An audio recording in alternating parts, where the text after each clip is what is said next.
மற்றும் இந்த போதை ஒழிப்பு பேரணி நான் பேச எடுத்து உன்னோட தலைப்பு போதையினால் ஏற்படும் தீமைகள். நபிகள் நாயகம் ஸல்லல்லாஹு அலைஹி வஸல்லம் அவர்கள் கூறினார்கள், போதை தரக்கூடிய ஒவ்வொன்றும் தடுக்கப்பட்டதாகும். எனவே இந்த போதை தரக்கூடிய புகை மற்றும் மதுவின் தீமைகளை நாம் அறிவோம். புகையிலையால் ஏற்படும் தீமைகள்: வாய், தொண்டை, நுரையீரல், சிறுநீரகம், சிறுநீர்ப்பை போன்ற உடல் பாகங்கள் புற்றுநோய் ஏற்பட புகையிலை மிக முக்கிய காரணமாக உள்ளது.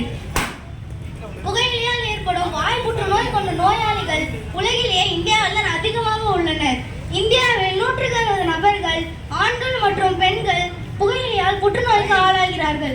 2100 நபர்கள் நுரையீரல் புற்றுநோயால் பாதிக்கப்பட்டால் அதில் 90% நபர்கள் புகைப்பிடிப்பதால் அந்த பாதிப்பிற்கு ஆளாகிறார்கள். இந்தியாவில் புகையிலை சம்பந்தமான உயிரிழப்பு ஆண்டிற்கு 8 முதல் 9 லட்சம் ஆகும். ஆண்களுக்கு மரணத்தன்மை ஏற்பட புகையிலை மிக முக்கிய காரணமாக உள்ளது. புகையிலையால் ஏற்படும் நச்சுப் பொருட்கள் நிக்கோடின், கார்பன் மோனாக்சைடு மற்றும் கார்பன் டெக்டாக்ளோரைடு ஆகிய 300க்கும் அதிகமான உடலை பாதிக்கும் நச்சுப் பொருட்கள் உள்ளன.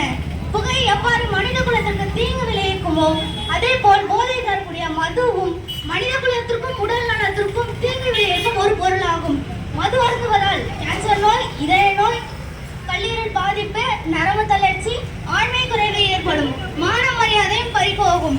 உலக சுகாதார ஆய்வின்படி மது குடிப்பவர்கள் 200 வகையான நோய்களால் பாதிக்கப்படுகிறார்கள். மேலும் நோய் எதிர்ப்பு சக்தி குறைபாடு, மாரடைப்பு, மனநிலை கோளாறு ஆகிய நோய்களால் பாதிக்கப்படுகிறார்கள்.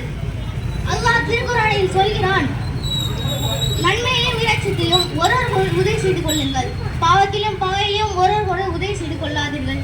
எனவே அன்பு சகோதர சகோதரிகளே, மக்கள் நலமாக இருந்தால்தான் இந்தியா வளமான நாடாக உருவாகும். அதற்கு இந்த போதை தரக்கூடிய புகை மற்றும் மதுவிற்கு நாம் அடிமையாகாமல் நற்காரியங்கள் செய்கின்ற மக்களாக வல்ல இறைவன் நம்மை ஆக்குவானாக என்று துஆ செய்து நான் உரை முடித்துக் கொள்கிறேன்.